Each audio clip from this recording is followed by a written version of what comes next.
psychiatric emergencies. You are? Yep. We're going to go over psych problems and emergencies, dealing with psych emergencies, psychiatric patients, and legal considerations. Nancy and Colby respond to assist law enforcement with a person hallucinating. When they arrive, they find a 26-year-old man who is terrified, agitated, and screaming, "Help me, get these spiders off of me." First and foremost, the scene is not safe if there are spiders present. Alright, how should the EMTs approach this patient? Daddy, quiet.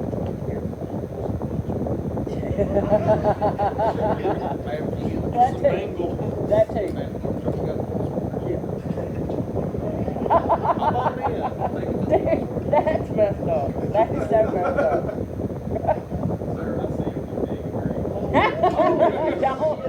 Don't do that. What should they say to this patient? Not anything that's been said in this classroom, obviously. So you gonna be all right during this spider. Oh crap. Y'all are more. Spiders get all in you. They can't run as fast as we can. Y'all. Oh shit, the sprout wings. What are some potential causes of this patient's behavior? Drugs. Okay. Schizophrenia. Okay. Alright. You cannot always see a psychiatric issue. I hate y'all. Care you give patients with behavioral emergencies can save lives, just as the care you provide for physical problems does. Your assessment is important for the continuation of care to the patient. Stop. What's your name, sir? Oh, Larry? Oh shit, if you had a spider web on your elbow, Oh my God. she's like, fuck. A psychiatric disorder is defined as an abnormal mental condition that significantly impacts one's thoughts, moods, perceptions, orientation, or memory, and that impairs judgment, behavior, recognition of reality, or the ability to perform activities of daily living for oneself. A psychiatric emergency is a situation in which patients present with behaviors that are abnormal, they are a threat to themselves or others, are incongruent with their baseline, or have shown a rapid change in cognition. Common specific reasons why behavior can change. Alright, they can have low blood sugar, which can cause delirium, confusion, and even hallucinations. They can be hypoxic, inadequate blood flow to the brain, any kind of head trauma, mind-altering substances such as alcohol, depressant stimulants, psychedelics, and narcotics. Psychogenic substances, which can cause psychotic thinking, depression, or panic. Excessive cold or heat, infections of the brain or its covering. Seizure disorders, toxic ingestion, overdose, drug or alcohol withdrawals. Okay? This mnemonic can be used to remember medical conditions that commonly produce psychiatric symptoms. It's bend a mind, metabolic, electrical, nutritional, drugs. Arterial is A, and mind is mechanical, infection, neoplastic, and degenerative. This comes straight out of the Psychiatric QR Survival Guide. Alright, is it psychiatric or is it physical? This is a version of the mental status exam, which will be useful during patient assessment to obtain specific information to help determine the type and severity of a potential psychiatric emergency. You need to look at their general appearance, how they groom themselves, their build, their behavior. Alright, determine whether the responses are appropriate, inappropriate, or incomprehensible. An abnormality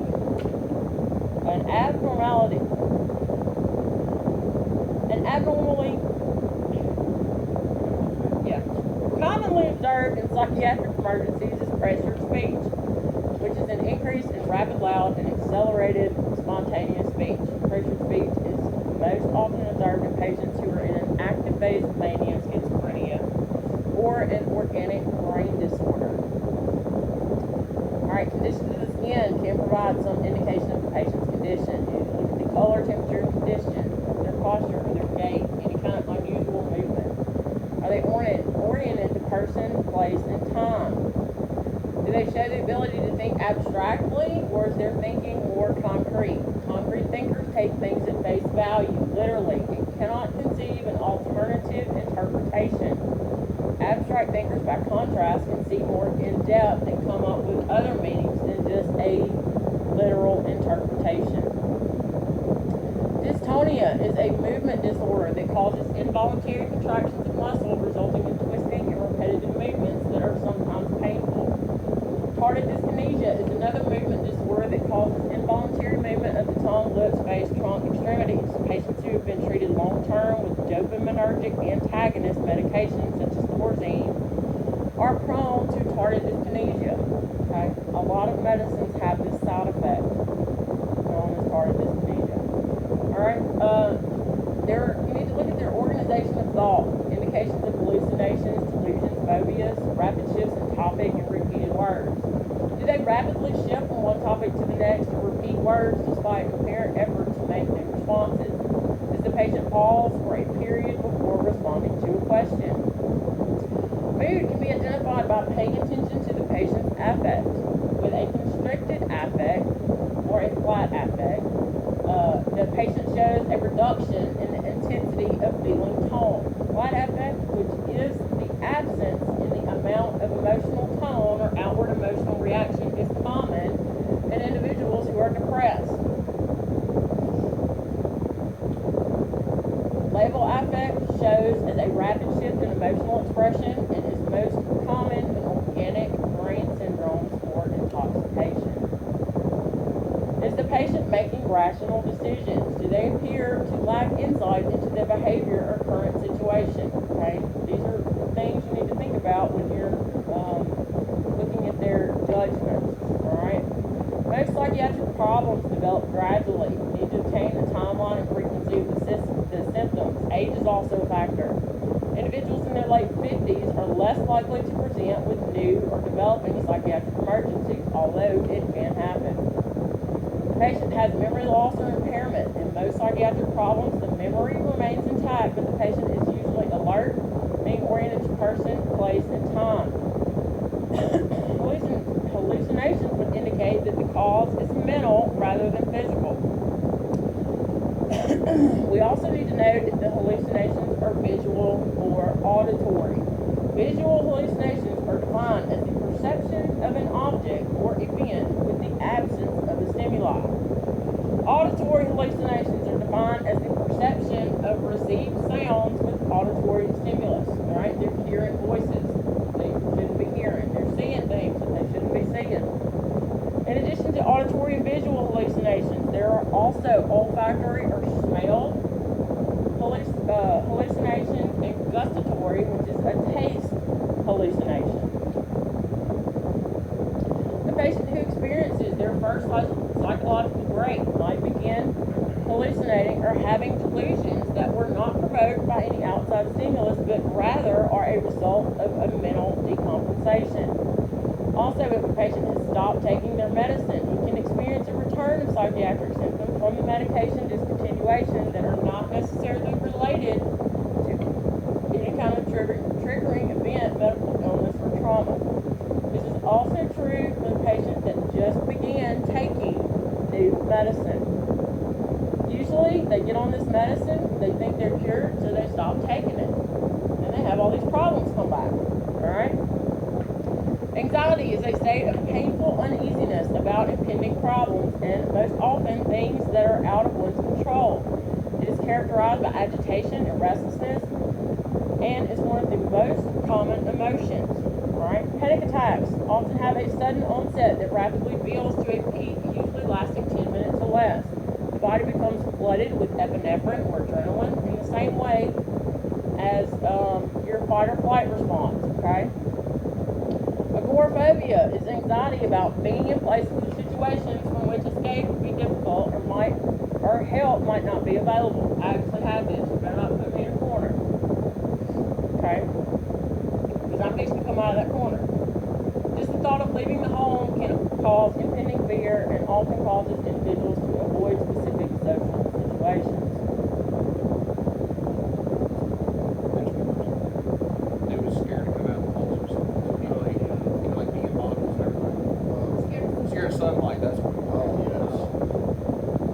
criteria for bipolar disorder: an individual must have experienced both a manic or hypomanic episode and a major depressive episode. Mania, also referred to as a manic state, is a period of abnormally elevated, expansive, or irritable mood that lasts for 1 week. When mania occurs, the patient is in increased peril of engaging in dangerous or risk-seeking behavior. In either the manic or the depressive stage, the patient with bipolar disorder can suffer from delusions or hallucinations. Sometimes one phase can last for months. At other times, the patient can swing from one mood to another. Depression is one of the most common psychiatric conditions. Depression is the leading cause of disability in the United States for ages 15 to 44. Okay. It is estimated that 16 million adults had at least one major depressive episode in the year 2012 alone. Do not just assume that an individual is good to go because they have no predetermined risk factors or obvious triggers for depression. Depression in an elderly patient is a serious condition which may lead to suicide, in which the patient must receive medical attention. Agitated delirium is characterized by unusual strength and endurance, tolerance of pain, agitation, hostility, frenzied and bizarre behavior, hot diaphoretic skin, unusual speech. A lot of times you will see this in people that have taken the PCP, called Superman syndrome. They don't feel pain. They are typically violent, pose a danger to others. Schizophrenia spectrum and other psychotic disorders are those in which mental function is so impaired that contact with reality is lost. Patients with this illness suffer debilitating disorientations of speech and thought, delusions, hallucinations, social withdrawal, catatonic behavior, and lack of emotional expressiveness. Persons with accusatory delusions tend to brood over real or imagined injustices, carry grudges, and recall wrongs done to them years earlier. Because of their mistrust and suspiciousness of others, they often present as detached, aloof, antagonistic, hypersensitive, defensive, and argumentative.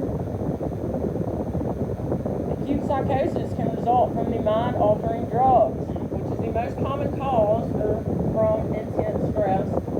Delusional disorder or schizophrenia, which is another common cause. Psychosis can last for only a short time period or occur as a chronic condition. If a patient presents in a psychotic state, do not discount what they tell you, but rather question it as if you are interested. There is no easy way to differentiate primary from secondary psychosis, specifically for EMS. Primary psychosis is a true mental disorder. Secondary is a temporary condition resulting from another traumatic or medical cause. Individuals with mental health issues often use drugs and alcohol as a means of coping with their symptoms. Therefore, each patient who presents exhibiting psychiatric symptoms should also be screened for drugs and alcohol, as psychiatric symptoms and symptoms of substance abuse or use can closely mimic each other. When individuals are under the influence of drug or alcohol, they have an altered mental status, making them incompetent to make sound decisions regarding their treatment and care. Trauma and stressor-related disorders is a category that encompasses a wide range of diagnoses you might encounter. One specific focus is PTSD. The concept of PTSD is often associated with combat veterans. Combat veterans are susceptible to developing PTSD from their exposure and experiences in combat or even non-combat service. If you're on scene following a reported rape, or even with a patient who was sexually abused as a child, a contraindication would be to touch them. In these circumstances, when needing to provide hands-on care, extensive verbal explanations and asking of permission are necessary to prevent the re-triggering of traumatic experiences. Medications induce movement disorders. These are extrapyramidal symptoms caused by dopamine blockade or depletion in the brain. Neuroleptic hemolytic malignant syndrome, a severe, potentially life-threatening reaction is associated with antipsychotic or other dopamine antagonist use. Usually presents within 72 hours of exposure to a dopamine antagonist, but can also be up to 1 week. Symptoms include extreme elevation in temperature, diaphoresis, muscle rigidity, altered mental status, blood pressure elevation or fluctuation, urinary incontinence, and tachypnea.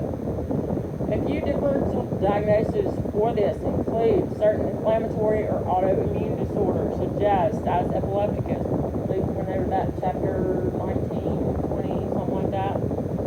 And subcortical structural lesions and central nervous system infections. Alright? Medication-induced acute dystonia typically develops within a few days of raising the dosage of or starting a medication used to treat these symptoms, such as a neuroleptic medication. These symptoms can include abnormal or prolonged contraction of the eyes, head, neck, limbs, or trunk. Medication-induced acute akathisia, subjective complaints of restlessness, fidgety movements, rocking, pacing, or inability to sit or stand still. The symptoms usually occur within a few weeks of initiating, increasing or decreasing the dose. Tardive dyskinesia, we've already talked about that. Symptoms include jerky, rapid, non-repetitive movements, slow and rhythmic movements. Symptoms usually last a few weeks in relation to the neuroleptic medication that has been used for at least a few months. Symptoms can develop more quickly in the elderly.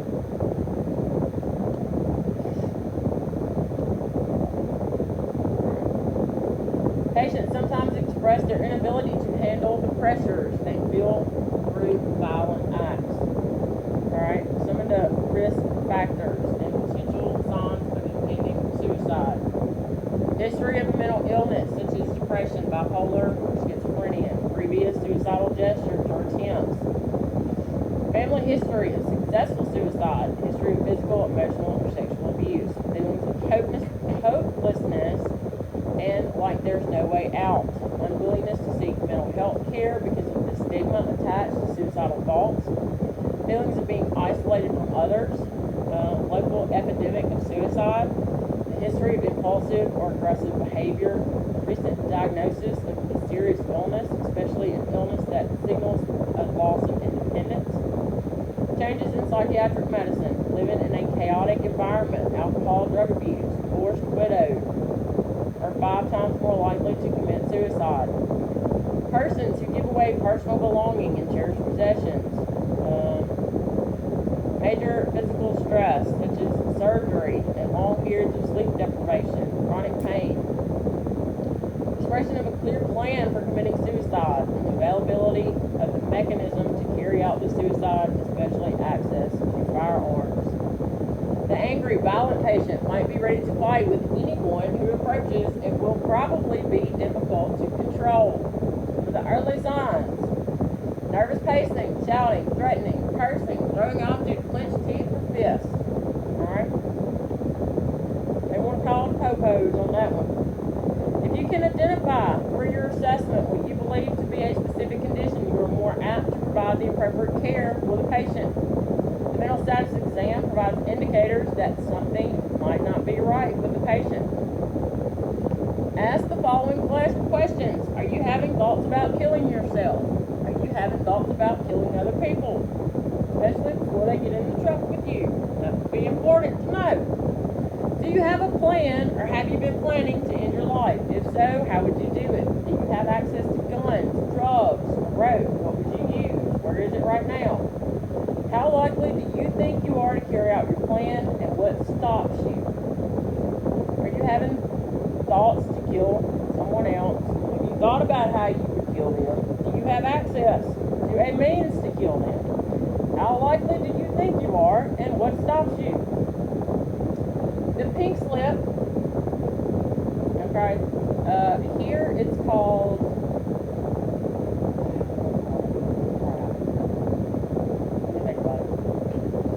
usually can be signed only by specific medical or law enforcement professionals, such as medical doctors, psychologists, deputy sheriff, police, and health officers. to think of. PDC. Alright, so around here, the coroner can legally PDC somebody, and a doctor can legally PDC somebody. Okay? In general, this serves as a legal document under which a patient's rights are taken away for 72 hours for them to be appropriately assessed until cleared by a medical doctor or transported to a psychiatric unit.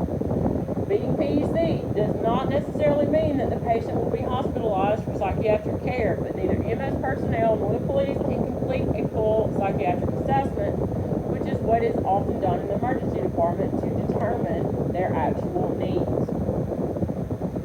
Alright, so we need to know, are they hearing voices? Are the voices coming from inside or outside of your head?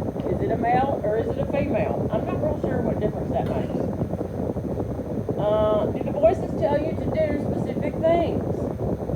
Can you see things that other people can't see? Can you describe them to me? Do you feel like your mind is racing and your body cannot keep up? Have you felt this way before? How long did it last? When was the last time you slept? Have you been doing impulsive things that you normally wouldn't do? I feel like people would not answer this appropriately. When was the last time you slept? Again, what was the longest you have gone without sleeping? Have you been eating normally? Do you have an appetite? Have you been taking care of yourself, showering, changing your clothes? Alright, outpatient, inpatient, mental health treatment. Are you active with a counselor or psychiatrist? Have you ever seen one in the past? Have you ever been hospitalized psychiatrically? Do you take any psychiatric medicines or have you taken any in the past?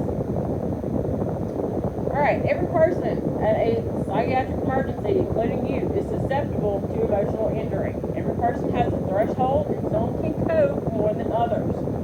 Persons who are experiencing an emotional or mental breakdown are often embarrassed about it, but at the time those feelings are valid and real. How individuals handle a crisis depends on their previous problem-solving experience, the way they view the problem, and the amount and kind of support or resources available to them. An individual who has experienced repetitive and prolonged trauma can have a decreased ability to handle crisis as compared with someone who experiences a single incident trauma. You do not know what a specific physical injury might mean to a given individual. A relatively minor hand injury might seem a little consequential, but it could ruin the career or the personal fulfillment of a person who works with his hands as either a profession or a hobby. Because emotional injury is less visible, it is often treated as being less real. Mental health stigmas continue to keep patients from seeking the help that they need from fear of being regarded as different or inferior. Do not expect instantaneous or automatic results. The patient probably will not realize the extent of the event until long after you leave. You are likely to be the first on scene, and your role is to provide a positive beginning to a long and difficult healing process. The goal is not to provide a solution, but rather to focus on providing comfort and support to help the patient achieve a degree of emotional stability. Come to terms with your own feelings as you approach the situation. Take time to understand your patient. Use the following therapeutic interviewing techniques to establish a rapport. You want to approach your patient slowly and with a purpose. You want to engage in active listening. Be supportive and empathetic. Limit the interruptions in the interview and allow the patient to fully express themselves. Respect their space, because you never know what their triggers are. Limit physical touch until a rapport is established. Avoid any action the patient might interpret as threatening. Avoid questions or statements the patient might construe as threatening. Speak in a calm, reassuring voice directly to the patient. Explain who you are and why you're there. Maintain a comfortable distance between yourself and the patient. Many patients are threatened by physical contact. Unwanted touch can set off a violent response. Encourage the patient to explain the problem. Never assume that you can't communicate with the patient until you have tried. Even if friends or family members insist, it cannot be done. Typically, a patient in crisis is willing to return to the state before the crisis. When you give them the opportunity to tell their story in detail, you provide them a sense of control over their care. The patient's eyes can reveal emotions. You know that old saying, the eyes are the windows to the soul? Telling you whether he is terrified, confused, struggling, or in pain. Furthermore, the eyes can telegraph paragraph intentions. If the patient is about to reach for a weapon or make a leap or a dash, their eyes will alert you. Eye contact also conveys your engagement with the patient. You want to act quietly and slowly. Let the patient see that you're not going to make any sudden moves. Make sure that statements are true based on encouraging factors you actually observe. By approaching the patient through this perspective of their strengths, you can help guide them into identifying their own strengths within themselves that they might not have been able to see, which can be helpful in guiding them to begin overcoming their issues. Behavioral disturbed patients are adept at picking out your weakness. They can feel threatened themselves and might try to improve their situation by belittling you.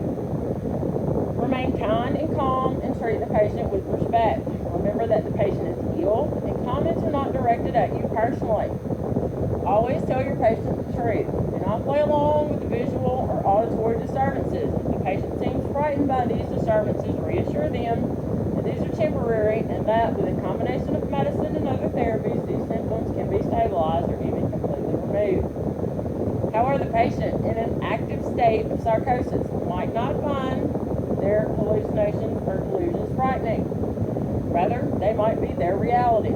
Some patients find comfort in their psychosis and fear a life without the familiar hallucinations or delusions. When you can, involve trusted family members or friends. Some patients are calmed and reassured by the presence of these people, but others can be upset and embarrassed. You need to let your patient decide. Be prepared to spend time at the scene. Don't rush to the hospital unless it's a medical emergency and the need for life-saving care. You need to avoid panicking your patient.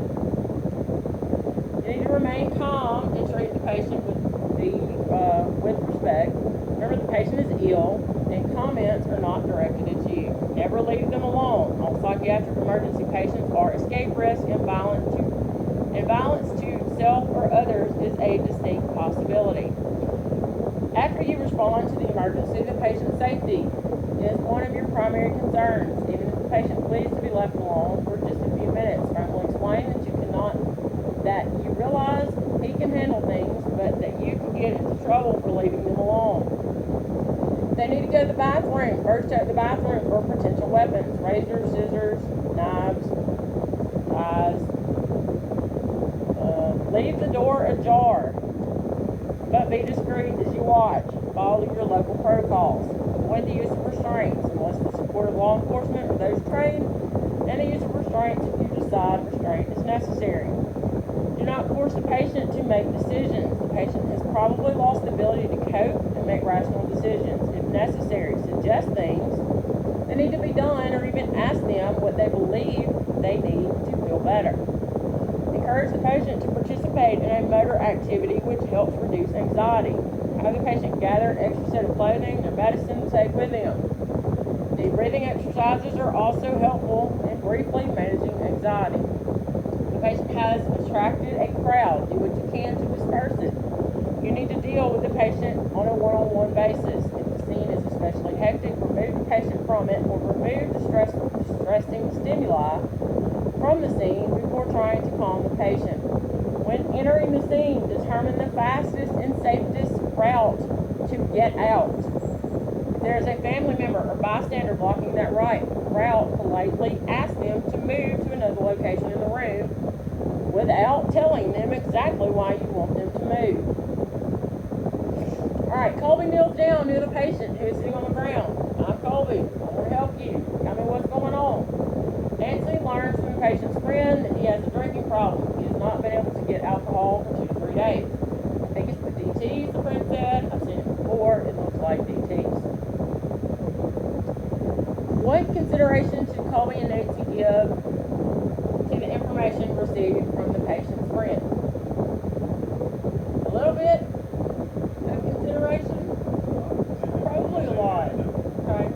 What steps should the EMTs take in assessment and management of this patient? Okay. See if he's altered.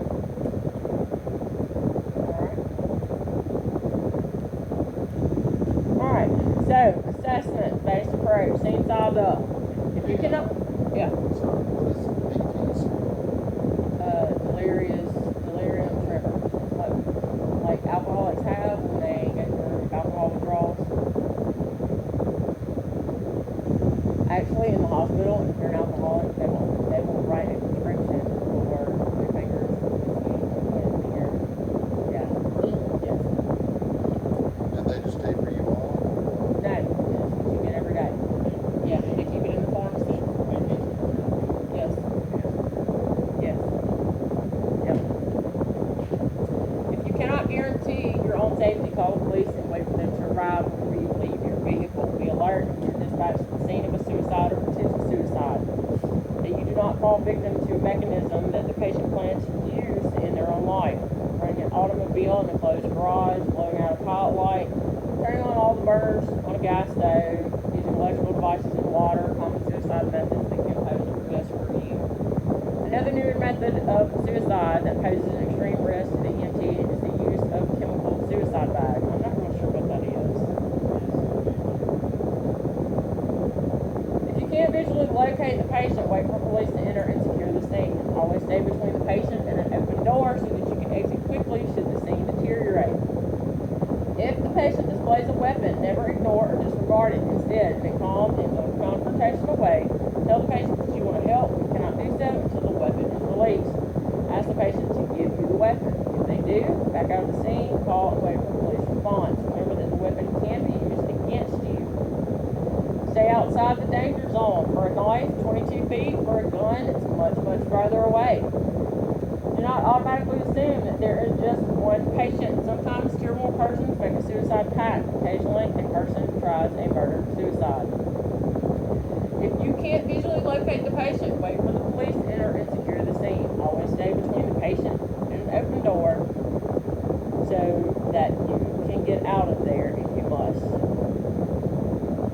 Alright, if a patient has attempted suicide, caring for their trauma or medical problem rather than the behavior problem is your priority.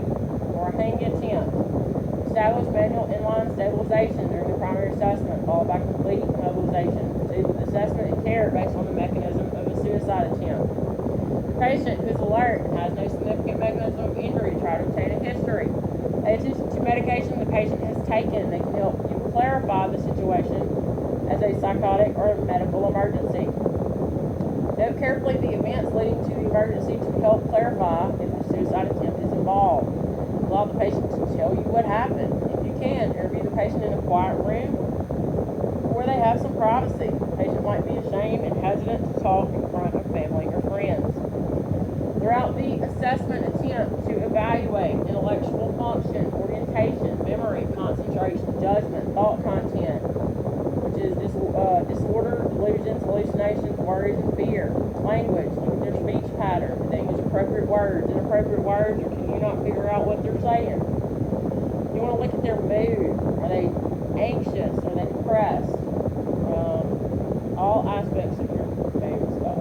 Okay? Injuries and medical conditions related to the suicide attempt are your primary concern. You want to listen carefully, accept all the patient's complaints and feelings. Do not underestimate what the patient might be feeling and do not dismiss what you consider to be minor. Do not trust, quote-unquote, rapid recoveries. Okay? Transport the patient even if he seems to be better. Be specific in your actions. Do something tangible for the patient, such as arrange for a family or a member of the clergy to meet the patient at the hospital. Never show disgust or horror. When you care for a patient, you need to watch your body language. The patient is analyzing you as well, just like you're analyzing them. Do not try to deny that the suicide attempt occurred. Your denial can be perceived as condemnation of the patient's feelings. Never try to shock a patient out of a suicidal act. Never try to argue the person out of it, and never challenge the patient to go ahead. Anticipate violence if the patient is standing or sitting in a way that threatens anyone, including themselves. If the patient's fists are clenched, or if the patient is holding anything that could be used as a weapon. Pretty much anything can be used as a weapon. Okay? Anticipate violence if the patient is yelling, cursing, arguing, or verbally threatening to hurt himself or others. Signs of potential violence include moving towards the EMT,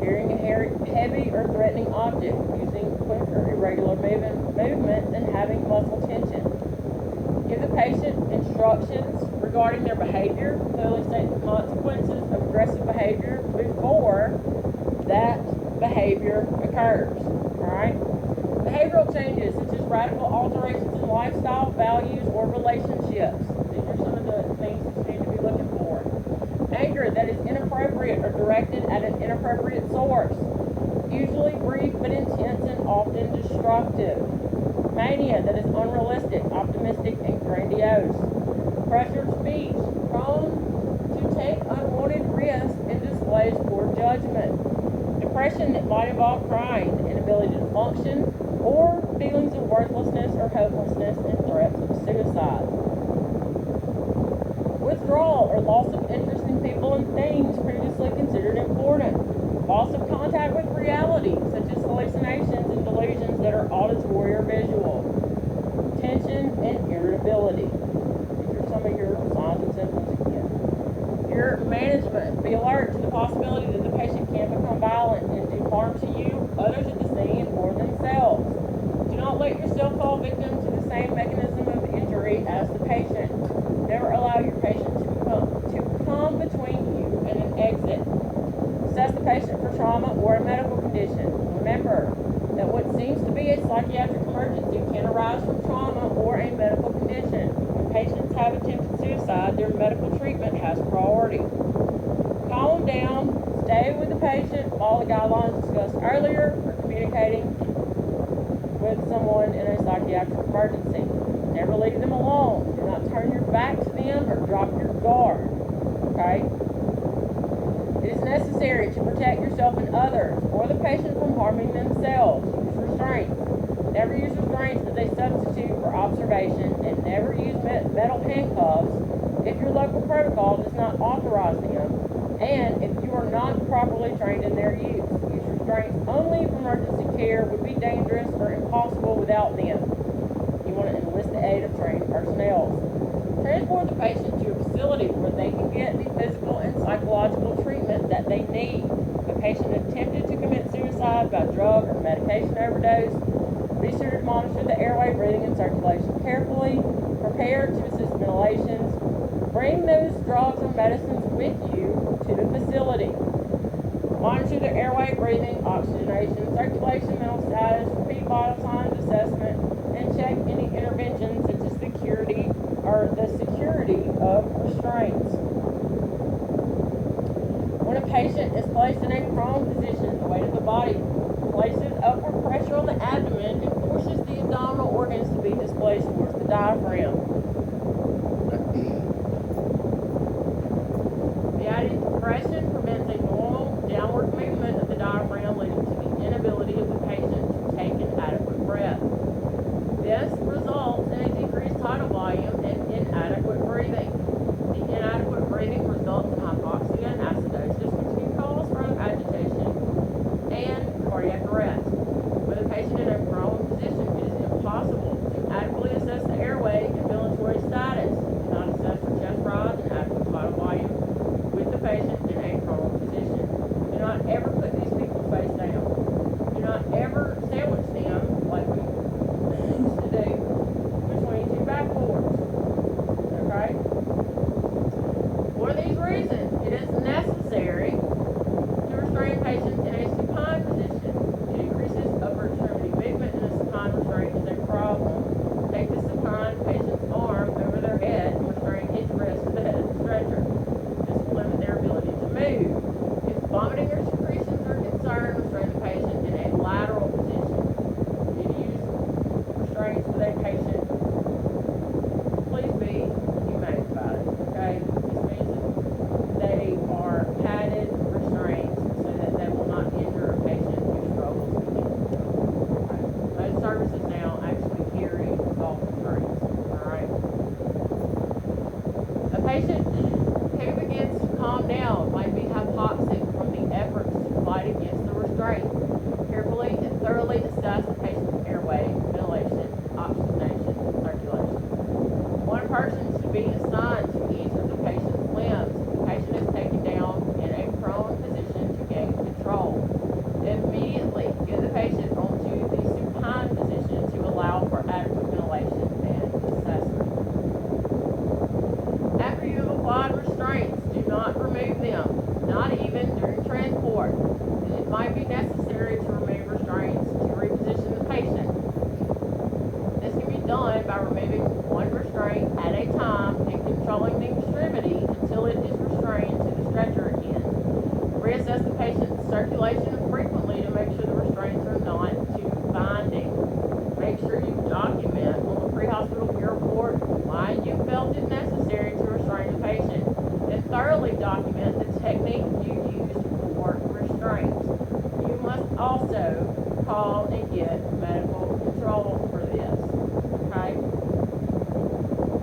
Mostly now we're using chemical restraints, so you get close enough to it. Alright, if a possibility of danger exists, the patient should be interviewed with another EMT present. Alright? Never try to restrain a patient until you have sufficient help and an appropriate plan. Place the patient supine on the ambulance stretcher and apply ankle and wrist restraints.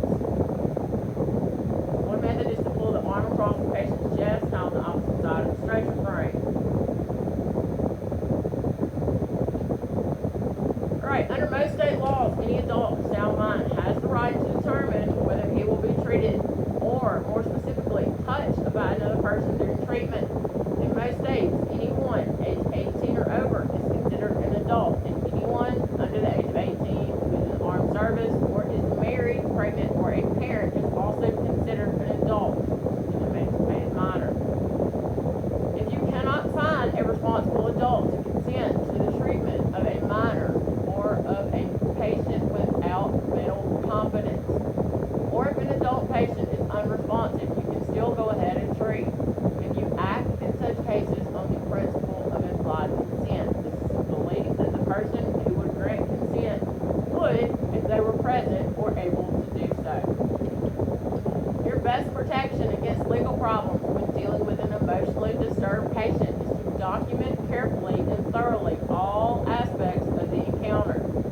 If a patient refuses care, who has the capacity to understand and make a reasoned decision, complete a refusal of care form or similar form used by your service, and then have it signed and witnessed by a police officer. Right? If a patient threatens to hurt themselves or others, you can demonstrate reason to believe that the patient's threats are real. You can transport that patient without their consent. However, you must be able to show that your belief that the patient poses a threat is reasonable. Right? Most of the time, where I'm from, we'll call the coroner. The coroner will come out, they'll assess the patient, all that kind of stuff. If the coroner feels like they are a threat to themselves, they will PEC them. They'll call, usually somewhere here in Monroe, if they're not on any kind of emergency or whatever, and the sheriff's department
other medical responders who can testify that there was no misconduct. Use medical responders that are the same gender as the patient. Involve third-party witnesses and carefully document your physical assessment. Okay? Alright, Colby questions the patient about his perception that spiders are crawling on him. I know you may see and feel spiders, but there aren't any spiders on you, she says. Like Colby should be an E. What do you see? What you are seeing is because of a medical problem. So we're only this easy. The patient is calmed a little by Colby's reassurance, but is still agitated and